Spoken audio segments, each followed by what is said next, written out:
уважаемые языкообучаемые! Сегодняшняя наша тема называется «көптік жалғау», то есть окончание множественного числа. На казахском языке множественное окончание лар, лер, к тому же дар,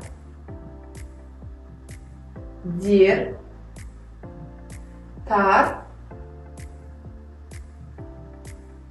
тер. Давайте мы сейчас выясним, когда эти окончания, то есть добавляются.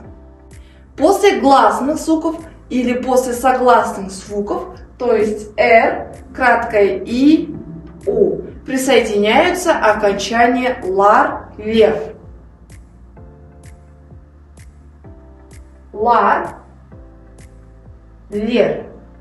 Например, бала переводится как ребенок.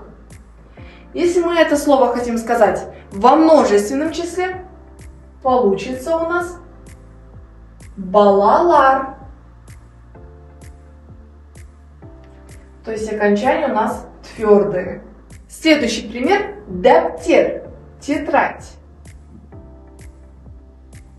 Если мы это слово хотим сказать во множественном числе, получится у нас даптерлер.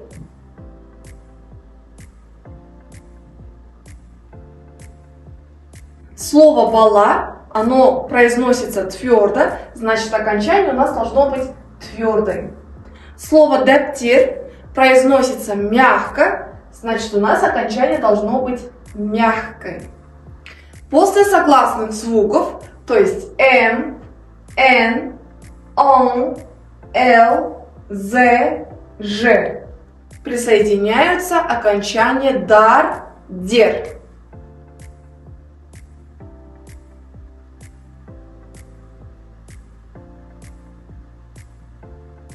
Например, галым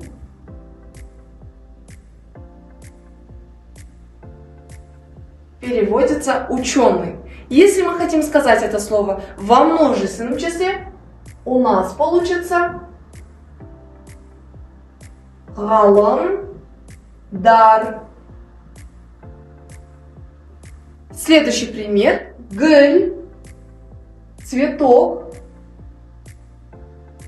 Если мы хотим сказать во множественном числе, получится у нас гүл, дер.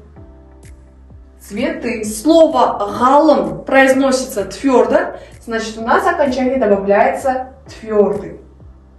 Слово гүл произносится мягко, у нас окончание должно быть мягкое. После гласных звуков к, п, с, т, ш, б, в, г, д присоединяются окончания тар, тер.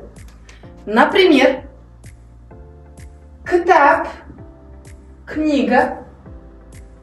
Добавляем множественное число, выходит у нас ктаб, тар. Следующий пример – сурет, картина. Добавляем множественное число, выходит у нас сурет, тер. Как вы видите, окончание твердое к твердому добавляется, мягкое к мягкому. Если это видео вам понравилось, ставьте лайк, пишите комментарии. Всем до свидания!